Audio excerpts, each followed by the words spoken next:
तो आइए हम देखते हैं आज से फिर से इसी का एनसीईआरटी बिहार बोर्ड एक्सरसाइज 5.3 का, है ना, 2026 एग्जाम के लिए बहुत वीवीआई है।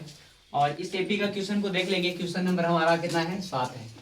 इसमें दिया हुआ है प्रश्न क्या है, कहता है ना, उस एपी का प्रथम 22 पद का योग ज्ञात कीजिए जिसका, है ना, डी बराबर 7 दिया हो और 22वां पद का 149 हो।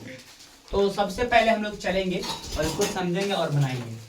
तो जो दे रखा है एशन बराबर कुछ नहीं दे रखा है तो हम वाट लिख दिए और डी बराबर हमको दे लेता है कितना, देखेंगे डी बराबर 7 दे ले है और 22वां पद बराबर 149 दे ले है और जो कि हमारा एन भी, है ना, इसमें है तो इसी का रूप में हमको एन भी रखना है। तो आइए हम पहले प्रथम पद निकालेंगे।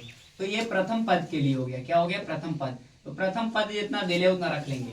इसका कुछ होता है सूत्र, जैसे सूत्र कुछ मानो या ऐसे भी होता है, मान लीजिए, है ना। जैसे हम मान लें कि अगर हमको 22वां पद निकालना है तो 22वां से एक कम रख के 21 रखेंगे। क्या रखेंगे? हम 21 रखेंगे और उसके जगह पे जितना कितना 21 डी लिख लेंगे। अब 21 डी लेने से जितना इसका क्या है ना, वैल्यू दे ले रहेगा डी का मान सर्वांतर का, और रख के इसमें गुना कर देंगे तो ए प्लस, है ना, 147 बराबर 149 हो जाएगा।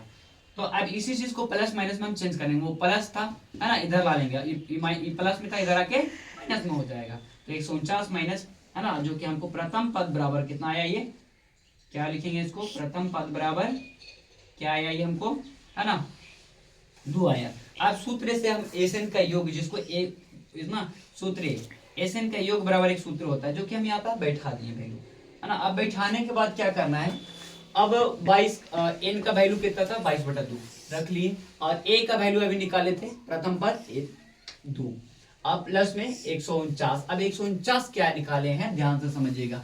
इसी चीज को हम एन भी बोलते हैं 149 को। तो 149 ही हम रख दें। इन दोनों को जोड़ने से 151 आ जाता है। तो जब 51 आ जाता है, जैसे हम नगद दक्षिणा नहीं देते हैं किसी को शादी ब्याह में 151, वैसे यहाँ भी आ गया है। तो मतलब समझ लिए दक्षिणा दिल है। अब इनको काटेंगे, 11 दूना 22 हो गया, यानी कि इसको हम लगाएंगे, है ना, बाद, तो 11 दूना 22 हो गया। तो अब देखेंगे 11 बच गया और 151 हो गया। इन दोनों को गुना करने से हमको 1661 आ जाता है। तो हम लिख सकते हैं ऐसे, अतः प्रथम पद बराबर ए है और एसएन का योग बराबर कितना है? 1661 है। तो देखिए बेटू, उसे लगता है लाइक कीजिए।